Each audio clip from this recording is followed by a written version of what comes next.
America Iran మధ్య మరోసారి చర్చలకు మార్గం సుగమమైనట్టు తెలుస్తోంది. గత శనివారం ఇస్లామాబాద్ వేదికగా 21 గంటల పాటు జరిగిన చర్చలు విఫలమయ్యాయి. దీంతో ఎవరి దారిన వారు వెళ్లిపోయారు. ఇంకోవైపు రెండు దేశాల మధ్య తాత్కాలిక కాల్పుల విరమణ ఒప్పందం ఈ నెల 21తో ముగుస్తోంది. ఈ నేపథ్యంలో మరోసారి టెన్షన్ వాతావరణం నెలకొన్న వచ్చని సంకేతాలు వెలువడుతున్నాయి. ఇక ఈ నేపథ్యంలోనే పాకిస్తాన్ సైన్యాధిపతి అజిం మునీర్ ఇరాన్లో పర్యటిస్తున్నారు. తదుపరి చర్చల కోసం ఒప్పించేందుకు ఇరాన్ పెద్దలతో సమావేశమయ్యారు.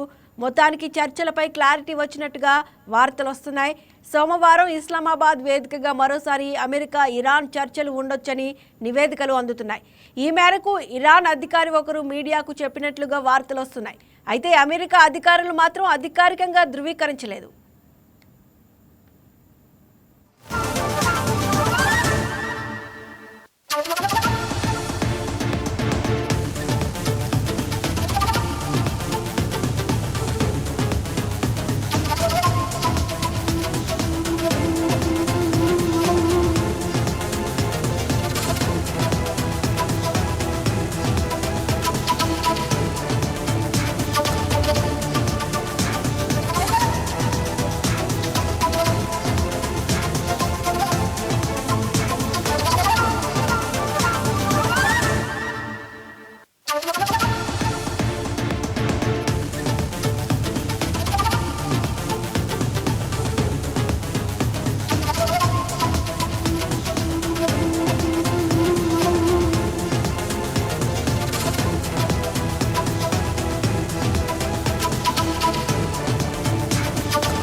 ఇక అమెరికా ఇరాన్ మధ్య మరోసారి చర్చలకు మార్గం సుగమం అయినట్టుగా తెలుస్తోంది. గత శనివారం ఇస్లామాబాద్ వేదికగా 21 గంటల పాటు జరిగిన చర్చలు విఫలమయ్యాయి.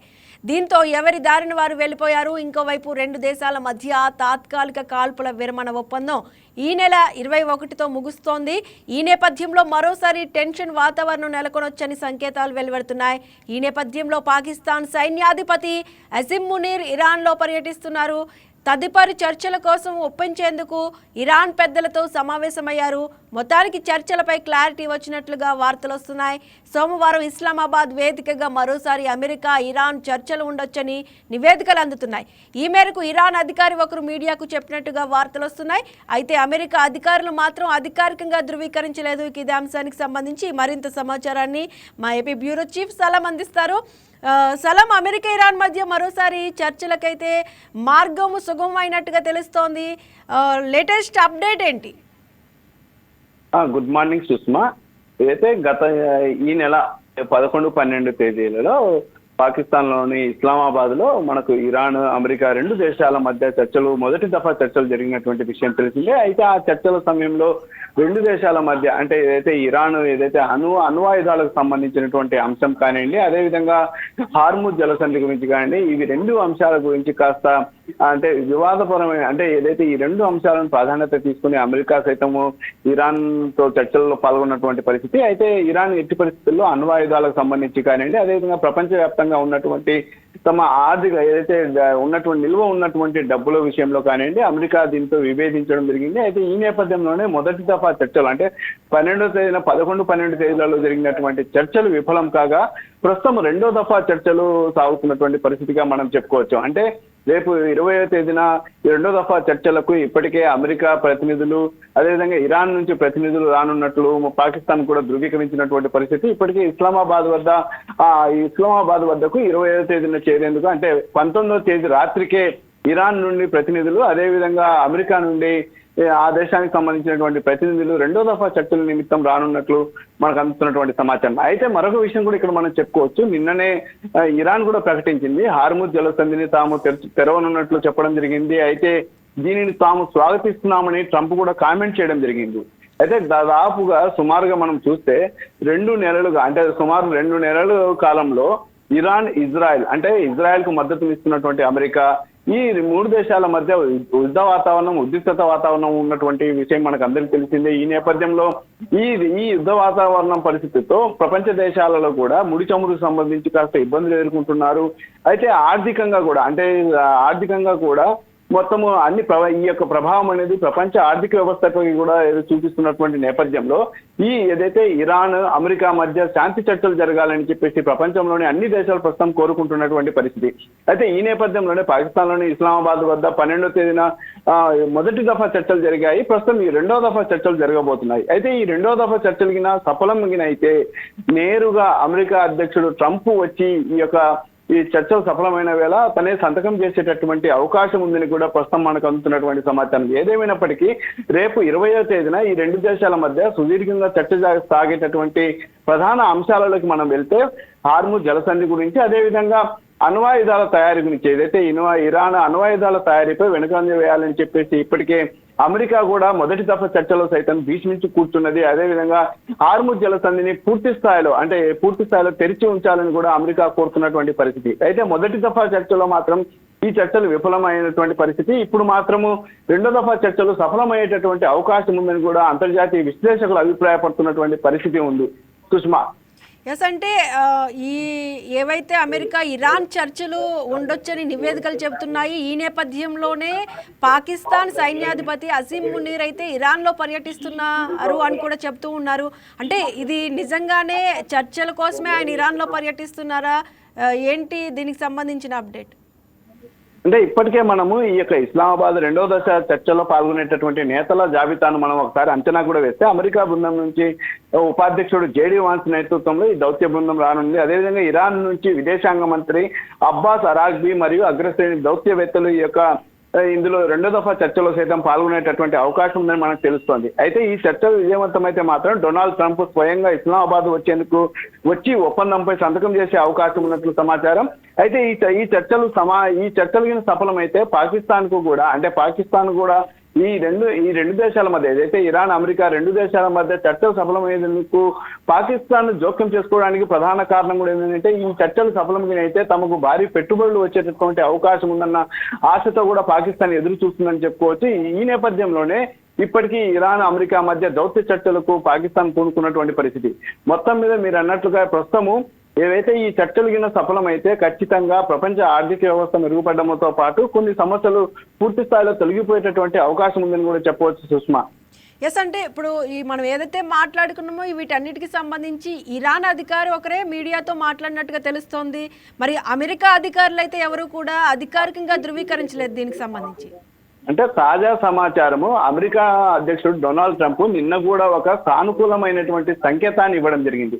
ఏదైతే ఇరాన్ హార్ముజ్ జలసంధిని తాము పూర్తి స్థాయిలో తెరవనున్నట్లు ప్రకటించిన నేపథ్యంలో అమెరికా అధ్యక్షుడు ట్రంప్ కూడా దానికి స్వాగతిస్తున్నట్టు తెలపడం జరిగింది. అయితే ఇప్పుడు కూడా తాజాగా ట్రంప్ చేసినటువంటి మరో ప్రకటన కూడా మనం చూస్తే రెండో దఫా చర్చలు విఫలమైతే తాము ఎట్టి పరిస్థితుల్లో దాన్ని చాలా సీరియస్ గా చూస్తామని కూడా ట్రంప్ చెప్పడం జరిగింది.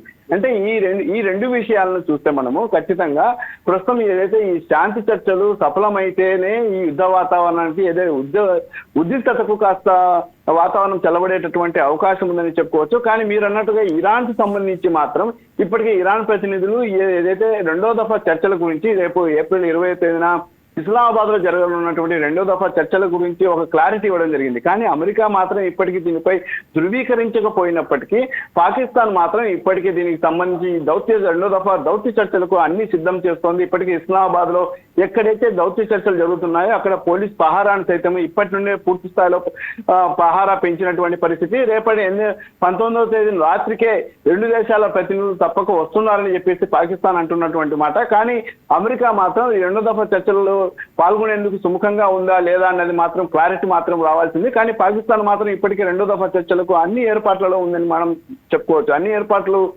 చేస్తూ ఓవైపు రెండు దేశాల మధ్య సహజ కుదిర్చేందుకు ప్రయత్నిస్తుందని చెప్పవచ్చు. ఎస్, అంటే గత 21వ తేదీ వరకు అయితే తాత్కాలిక కాల్పుల విరమణ ఒప్పందం ఉంది. దీంతో కొంత ఉపశమనం వచ్చిందనే అనుకోవాలి. ఇప్పుడు ఆర్థికంగా కూడా ప్రపంచవ్యాప్తంగా ఈ యుద్ధం కొనసాగితే చాలా ఇబ్బందికరంగా మారే పరిస్థితులే ఉన్నాయి. ఈ యుద్ధం అనేది వీళ్ళ చర్చల ఫలితంగా ఆగితే కూడా నిజంగా చాలా బాగుంటుందని మనం చెప్పుకోవచ్చు. కానీ మీరు అన్నట్లుగానే ఏదైతే మనకు ఈ 2 నెలల కాలంలో ప్రపంచ ఆర్థిక వ్యవస్థతో పాటు ఇరాన్, ఇజ్రాయెల్ 2 దేశాలలో ఆస్తి ప్రాణ నష్టం వాటిల్లినటువంటి పరిస్థితిని కూడా మనం గమనించవచ్చు. ఏదైతే యుద్ధం ప్రారంభమైన తొలి రోజే ఇరాన్ సుప్రీం లీడర్ ఖమేనీ సైతం మృతి చెందినటువంటి పరిస్థితి, అదేవిధంగా పాఠశాలలో చిన్నారులు చదువుతుండగా క్షిపణి దాడి జరగడము, అక్కడే సుమారుగా దాదాపు 70 మంది వరకు చిన్నారులు కూడా చనిపోయినటువంటి పరిస్థితి. నిన్న మొదటి దఫా చర్చ జరిగినప్పుడు సమయంలో కూడా ఇరాన్ నుంచి వచ్చినటువంటి ప్రతినిధులు తాము వచ్చినటువంటి విమానంలో ఎవరైతే అసువులు బాసారో, ఎవరైతే ప్రాణాలు అర్పించినటువంటి క్షిపణి దాడిలో చిన్నారుల యొక్క ఫోటోలను కూడా ప్రదర్శించినటువంటి పరిస్థితి. ఈ నేపథ్యంలోనే 2 దేశాల మధ్య సయోధ్య కుదిరితే ప్రపంచ దేశాల సయోధ్య కుదరాలనేటటువంటి ఉద్దేశంతో అన్ని దేశాలన్నీ కూడా ఈ విషయంపై పూర్తి స్థాయిలో ప్రయత్నిస్తున్నటువంటి పరిస్థితి. మన భారత ప్రధాని నరేంద్ర మోడీ సైతం స్వయంగా ఇదే మాట కూడా చెప్పడం జరిగింది. ఏదైతే ఇరాన్, ఇజ్రాయెల్, అమెరికా అంటే ఈ 3 దేశాల మధ్య ఉన్నటువంటి యుద్ధ ఉద్రిక్తత వాతావరణము శాంతియుత వాతావరణంలో చర్చలు జరగాలి. చర్చలు జరిగిన తర్వాత ఖచ్చితంగా ఒకే తాటి మీద ఉండాలి, ఆ చర్చలు సఫలం కావాలి అని చెప్పేసి కోరడం జరిగింది. ఈ నేపథ్యంలోనే ఏదైతే ఇరాన్, ఇజ్రాయెల్ అంటే అమెరికా మద్దతుతో ఇజ్రాయెల్ ఇరాన్ పై దాడిలో పాల్పడుతున్న విషయం తెలిసిందే. ఈ 2 దేశాల మధ్య ఏదైతే యుద్ధ ఉద్రిక్తత వాతావరణం తగ్గాలని ప్రపంచమంతా కోరుకుంటున్నటువంటి పరిస్థితి ఇప్పటికే మనం చూడవచ్చు. ఏదైతే ముడి చమురుకు సంబంధించి కానివ్వండి, అదేవిధంగా గ్యాస్ సరఫరాకు సంబంధించి కానివ్వండి, మన భారతదేశం కాకుండా ఇతర దేశాల్లో చాలా ధరలు పెరిగి అక్కడ ప్రజలు ఇబ్బందులు ఎదుర్కొంటున్నటువంటి పరిస్థితి ఉంది. ఈ నేపథ్యంలో స్టాక్ మార్కెట్ కూడా పూర్తి స్థాయిలో కుదేలవుతున్నటువంటి పరిస్థితిని కూడా మనం చూడవచ్చు. అంటే ఎన్నడూ లేని రీతిలో మొన్న రూపాయి విలువ పూర్తి స్థాయిలో పడిపోవడంతో బ్లాక్ మండేగా పెట్టుబడిదారులు చెప్పినటువంటి పరిస్థితి. ఇవన్నీ సక్రమంగా అన్ని సరిదిద్దుకోవాలని అంటే ఏదైతే ఈ యుద్ధ వాతావరణం, ఉద్రిక్తత వాతావరణం పూర్తి స్థాయిలో శాంతి చర్చలు పూర్తి స్థాయిలో సఫలం కావాలని చెప్పేసి ప్రపంచ దేశాలని కోరుకుంటున్నాయి. కానీ రేపు ఇస్లామాబాద్ లో 2వ దఫా జరిగేటటువంటి చర్చలు మాత్రం కాస్త సఫలమయ్యేటటువంటి అవకాశాలు ఎక్కువగా ఉన్నట్లు అంతర్జాతీయ విశ్లేషకులు అభిప్రాయపడుతున్నటువంటి సమాచారం ఉంది మన దగ్గర. Sushma, right, thank you. సలాం. Thank you.